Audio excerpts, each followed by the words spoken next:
પ્રભુ ઈસુના ગૌરવી નામમાં આજની સવારની પ્રેમી સલામ, જય મસીહ કી. Praise the Lord, hallelujah. આજે પ્રભુનો આભાર માનતા, પ્રભુના નામને ધન્યવાદ આપતા આપણે મથીની સુવાર્તાના 5મા અધ્યાયમાં તેના પ્રથમ વચનથી તે 12મા વચન સુધી ધન્યતાઓની વાત લખેલી છે. પ્રભુનું પહાડ પરનું ભાષણ અને પહાડ પરના ભાષણમાં ખ્રિસ્તી જીવનને સ્પર્શતી ઘણી બધી બાબતો, ધાર્મિકતા, નૈતિકતાની વાતો, આધ્યાત્મિકતાની વાતો લખી છે. એટલે પહાડ પરનું ભાષણ એ ખ્રિસ્તી જીવનને માટે બહુ અસરકારક એવું ભાષણ છે.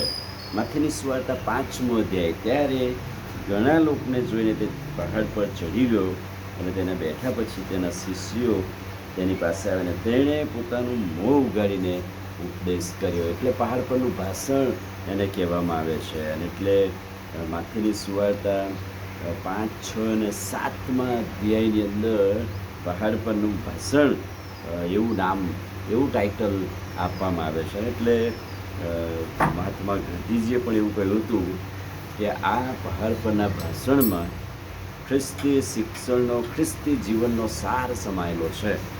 અને આ પહાડ પરનું ભાષણ જ જો ખ્રિસ્તી જીવનમાં ઉતારવામાં આવે તો બીજા કોઈ નિયમોની જરૂર નથી. એનો અર્થ એમ થયો કે પહાડ પરના ભાષણમાં સંપૂર્ણપણે ખ્રિસ્તી જીવનને સ્પર્શતી વાતો લખવામાં આવેલી છે. એટલે માથીની સુવાર્તાના 5મા અધ્યાયના પ્રથમ 12 વચનો કાયમ વાંચીએ, જેની અંદર દિલાસો, ઉત્તેજન, ખ્રિસ્તી જીવનની સમાયેલી વાતો છે.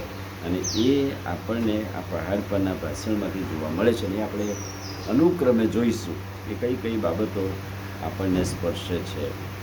એવા બધા નિયમો નથી કે જે નિયમો આપણે પાડી ના શકીએ.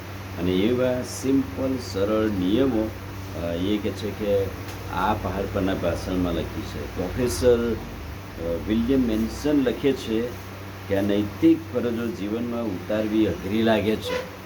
પહાડ પરના ભાષણમાં આપેલું શિક્ષણ જીવનમાં ઉતારવું અઘરું લાગે છે, પણ ઈશ્વરની કૃપાથી રોજ રોજ તેને પહોંચવા પ્રયત્ન તો કરી શકીએ છીએ. અને એટલે અઘરું છે, કઠણ છે પહાડ પરનું ભાષણ, એના નિયમો પાળવા. પણ પ્રભુનો સેવક કહે છે કે આપણે રોજ રોજ એની પ્રેક્ટિસ કરી શકીએ, રોજ રોજ એના પ્રયત્નો કરી શકીએ. અને પ્રભુ જ્યારે પહાડ પર ચડ્યા ત્યારે બેસીને ભાષણ કર્યું. બહુ રિસ્પેક્ટથી લોકો બેસી ગયા. પછી ઊંચા આસન પર બેસીને પ્રભુએ જાણે કે ઉપદેશ આપ્યો. અને યહૂદીઓની પ્રણાલિકા પ્રમાણે જે રાબ્બીઓ હોય તે બેસીને આ રીતે રિસ્પેક્ટથી ઉપદેશ આપવાની પ્રથા હતી. અને પ્રભુએ એ યહૂદીઓની પ્રણાલિકાને પણ પાડી કે તેઓના બધાના બેઠા પછી પ્રભુ પહાડ પર ચડી ગયા અને બેસીને ભાષણ કર્યું. બીજો એક શબ્દ અસરકારક આ ધન્યતામાં એટલા માટે ધન્યતા કહેવામાં આવે છે કે દરેક શબ્દના અંત ભાગમાં તે ધન્ય છે, તે આશીર્વાદિત છે. ધન્યતાઓમાં વારંવાર વપરાયેલો શબ્દ એ ધન્ય શબ્દ છે. આત્મામાં જેવો રાગ છે તેઓને ધન્ય છે.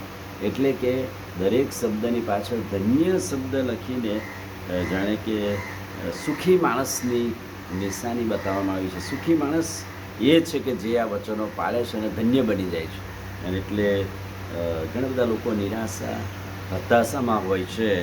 અને એટલા માટે જ મહાત્મા ગાંધીએ કહ્યું કે હતાશા, નિરાશામાં જ પ્રભુનું પહાડ પરનું ભાષણ એ ઉત્તેજન આપે છે.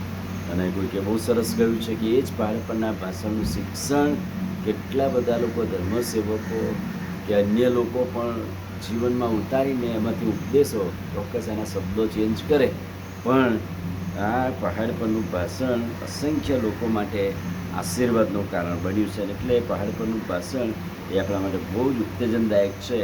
ઘણા બધા લોકો પોતાના પૈસાથી, પોતાની શક્તિઓથી શાંતિ પ્રાપ્ત કરવા જાય છે. બહુ ઓછા લોકો આ પહાડ પરનું ભાષણ વાંચી, સાંભળીને જીવનમાં શાંતિ પ્રાપ્ત કરે છે. અને એટલા માટે જ માથીની સુવાર્તા અને તેનો 5મો અધ્યાય અને પ્રથમ વચન, ત્યારે ઘણા લોકોને જોઈને ઈસુ પહાડ પર ચડી ગયા અને તેમના બેઠા પછી તેના શિષ્યોની પાસે આવ્યા અને તેણે પોતાનું મોં ઉગાડીને ઉપદેશ કરતાં કહ્યું કે આત્મામાં જેવો રાગ છે તેઓને ધન્ય છે, કેમ કે આકાશનું રાજ્ય તેઓનું છે. અને આ પ્રથમ ધન્યતા એ આત્મામાં જેવો રાંક એટલે ગરીબ હોવું અને ગરીબ આત્મામાં હોવું એને ધન્ય છે, એટલે કે એ આશીર્વાદિત છે.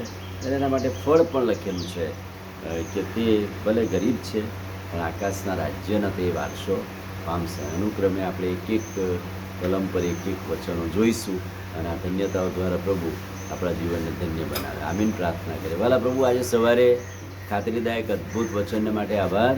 વચનના પ્રકાશમાં અમને દોરો, અમને તમારું સામર્થ્ય આપો. પ્રભુ ઈસુના નામમાં માંગીએ છીએ, સાંભળો ને માન્ય કરો.